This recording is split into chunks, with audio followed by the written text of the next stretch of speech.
प्रधानमंत्री नरेंद्र मोदी ने 19 जून 2024 को बिहार के राजगीर में नालंदा विश्वविद्यालय के नए कैंपस का उद्घाटन कर दिया है।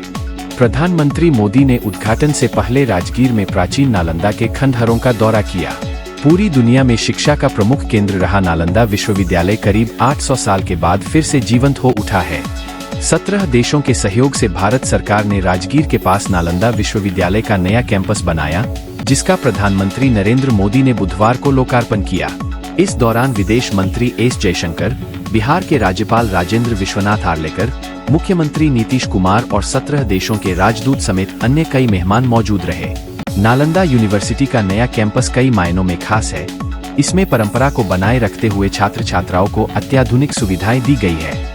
प्रधानमंत्री उद्घाटन के बाद अपने अभिभाषण में कहा, नालंदा विश्वविद्यालय के इस नए परिसर में हमें उसी प्राचीन व्यवस्था को फिर से आधुनिक रूप में मजबूती देनी है और मुझे ये देखकर खुशी है कि दुनिया के कई देशों से आज यहाँ कई विद्यार्थी आने लगे हैं। प्रधानमंत्री नरेंद्र मोदी ने कहा, नालंदा केवल एक नाम नहीं है, नालंदा एक पहचान है, एक सम्मान है। नालंदा एक मूल्य है, मंत्र है, गौरव है, गाथा है। नालंदा इस सत्य का उद्घोष है कि आग की लपटों में पुस्तकें भले जल जाएं, लेकिन आग की लपटें ज्ञान को नहीं मिटा सकती। बहरहाल अब आपको हम नालंदा विश्वविद्यालय के इतिहास को बताते हैं। भारत के कॉलेज और विश्वविद्यालय आज भले ही विश्व के टॉप शैक्षणिक संस्थानों में शामिल न हो, लेकिन एक समय ऐसा भी था जब यह देश विश्व में शिक्षा का प्रमुख केंद्र था।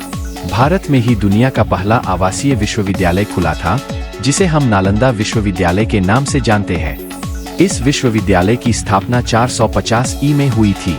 नालंदा विश्वविद्यालय प्राचीन भारत में उच्च शिक्षा का सर्वाधिक महत्वपूर्ण और प्रख्यात केंद्र था। प्राचीन नालंदा विश्वविद्यालय की स्थापना गुप्त काल के दौरान 5वीं सदी में कुमारगुप्त प्रथम ने किया था। इतिहास के अनुसार माने तो सन 1193 में बख्तियार खिलजी के आक्रमण के बाद इसे नेस्तनाबूद कर दिया गया था।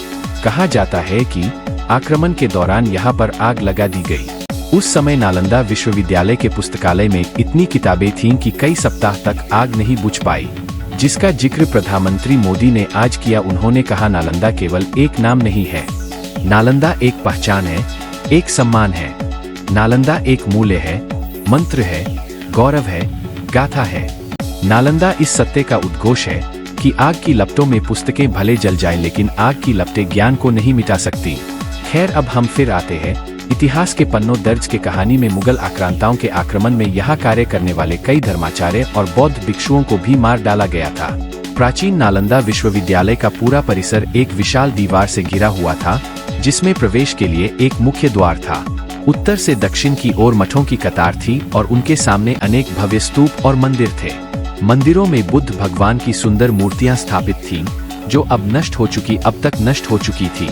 हालांकि नालंदा विश्वविद्यालय की दीवारों के अवशेष आज भी इतनी चौड़ी है कि इनके ऊपर ट्रक भी चलाया जा सकता है। पटना से 90 किलोमीटर और बिहार शरीफ से करीब 12 किलोमीटर दूर दक्षिण में आज भी इस विश्व प्रसिद्ध प्राचीन बौद्ध विश्वविद्यालय के खंडहर स्थित है। आइए जानते हैं इस महान विश्वविद्यालय के बारे में कुछ रोचक तथ्य है, जिसे आप जान चौंक जाएंगे। नालंदा विश्वविद्यालय स्थापत्य कला का एक अद्भुत नमूना है। आपको जानकर हैरानी होगी कि इस विश्वविद्यालय में 300 कमरे, 7 बड़े-बड़े कक्ष और अध्ययन के लिए 9 मंजिला एक विशाल पुस्तकालय था, जिसमें एक समय 3 लाख से भी अधिक किताबें मौजूद होती थीं। नालंदा को तक्षशिला के बाद दुनिया का दूसरा सबसे प्राचीन विश्वविद्यालय माना जाता है। वहीं आवासीय परिसर के तौर पर यह पहला विश्वविद्यालय है। यह 800 साल तक अस्तित्व में रहा। इस विश्वविद्यालय में विद्यार्थियों का चयन मेरिट के आधार पर होता था और यहाँ छात्रों को निःशुल्क शिक्षा दी जाती थी। इसके साथ उनका रहना और खाना भी पूरी तरह निःशुल्क होता था। इस विश्वविद्यालय में एक समय में 10,000 से ज्यादा विद्यार्थी शिक्षा ग्रहण करते थे और 2,700 से ज्यादा अध्यापक उन्हें शिक्षा देते थे। नालंदा में सिर्फ भारत ही नहीं, बल्कि कोरिया, जापान, चीन, Tibet, Indonesia, Iran, Greece, Mongolia समेत कई दूसरे देशों के छात्र भी पढ़ाई के लिए आते थे। नालंदा की स्थापना 5वीं शताब्दी में गुप्त वंश के शासक सम्राट कुमारगुप्त ने की थी। इसे महान सम्राट हर्षवर्धन और पाल शासकों का भी संरक्षण मिला।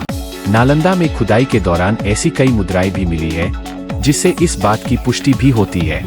इतिहास के अनुसार नालंदा विश्वविद्यालय में एक धर्मगुंज नाम की एक लाइब्रेरी थी। इसका मतलब सत्य का पर्वत से था। लाइब्रेरी के 9 मंजिलों में 3 भाग थे, जिनके नाम रत्नरंजक, रत्नोद्धी और रत्नसागर थे। इस विश्वविद्यालय की स्थापना का उद्देश्य ज्ञान और आध्यात्म के लिए एक स्थान बनाने से था।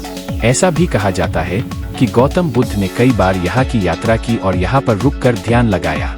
इस विश्वविद्यालय में कई महान विद्वानों ने पढ़ाई की थी, जिसमें मुख्य रूप से हर्षवर्धन, धर्मपाल, वसुबंधु, धर्मकीर्ति, आर्यवेद, नागार्जुन का नाम शामिल है। जो तथ्य विज्ञान ने आज खोजा है, उसे नालंदा में छात्रों को literature, astrology, psychology, law, astronomy, science, warfare, इतिहास, maths, architecture, language science, economic, medicine समेत कई विषयों को पढ़ाया जाता था।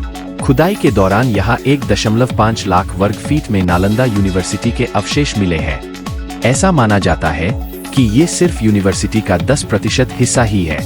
इस विश्वविद्यालय की एक खास बात यह थी कि यहाँ लोकतांत्रिक प्रणाली से सभी कार्य होता था। कोई भी फैसला सभी की सहमति से लिया जाता था। मतलब सन्यासियों के साथ टीचर्स और स्टूडेंट्स भी अपनी राय देते थे। नालंदा शब्द संस्कृत के 3 शब्द ना प्लस आलम प्लस दा के संधि विच्छेद से बना है। इसका अर्थ ज्ञान रूपी उपहार पर कोई प्रतिबंध न रखना से है। ये तो रहा नालंदा विश्वविद्यालय से जुड़े कुछ तथ्य, जिसे हम इतिहास भी कह सकते हैं। अब जिस नए कैंपस का उद्घाटन प्रधानमंत्री नरेंद्र मोदी ने किया है, उसकी की खास बातें बताता हूँ। आपको बता दें, विश्वविद्यालय में कुल 6 रिसर्च सेंटर है, जिनमें बौद्ध अध्ययन, दर्शन और तुलनात्मक धर्म स्कूल, ऐतिहासिक अध्ययन स्कूल, पारिस्थितिकी और पर्यावरण अध्ययन स्कूल और सतत विकास और प्रबंधन स्कूल शामिल है। प्राचीन नालंदा के खंडहरों में मठ और शिक्षण संस्थान के पुरातात्विक अवशेष शामिल है। इसमें स्तूप, मंदिर, विहार, आवासीय और शैक्षणिक भवन तथा प्लास्टर, पत्थर और धातु से बनी महत्वपूर्ण कलाकृतियां शामिल है। नालंदा भारतीय उपमहाद्वीप का सबसे प्राचीन विश्वविद्यालय है। नए विश्वविद्यालय ने 2014 में 14 छात्रों के साथ एक अस्थायी स्थान से काम करना शुरू किया। विश्वविद्यालय का निर्माण कार्य 2017 में शुरू हुआ। भारत के अलावा इस विश्वविद्यालय में जिन 17 अन्य देशों की भागीदारी है, उनमें Australia, Bangladesh, Bhutan, Brunei Darussalam, Cambodia, चीन, Indonesia, Laos, Mauritius, Myanmar, New Zealand, पुर्तगाल, सिंगापुर, दक्षिण कोरिया, श्रीलंका, थाईलैंड और वियतनाम शामिल है।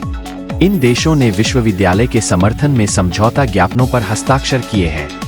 विश्वविद्यालय अंतर्राष्ट्रीय छात्रों को 137 छात्रवृत्तियां प्रदान करता है। शैक्षणिक वर्ष 2022 से 24, 2023 से 25 के लिए स्नातकोत्तर पाठ्यक्रम और 2023 से 27 के पीएचडी पाठ्यक्रम के लिए नामांकित अंतर्राष्ट्रीय छात्रों में Argentina, Bangladesh, Bhutan, Cambodia, Ghana, Indonesia, Kenya, Laos, Liberia, Myanmar, Mozambique, Nepal, Nigeria, Congo गणराज्य, दक्षिण Sudan, Sri Lanka, Serbia, Sierra Leone, Thailand, तुर्की, युगांडा, अमेरिका, वियतनाम और जिम्बाब्वे के विद्यार्थी शामिल है। इस खबर में आज इतना ही। इसी प्रकार की ताज़ा खबरें जानने के लिए हमारे चैनल को लाइक और सब्सक्राइब करना न भूलें। धन्यवाद।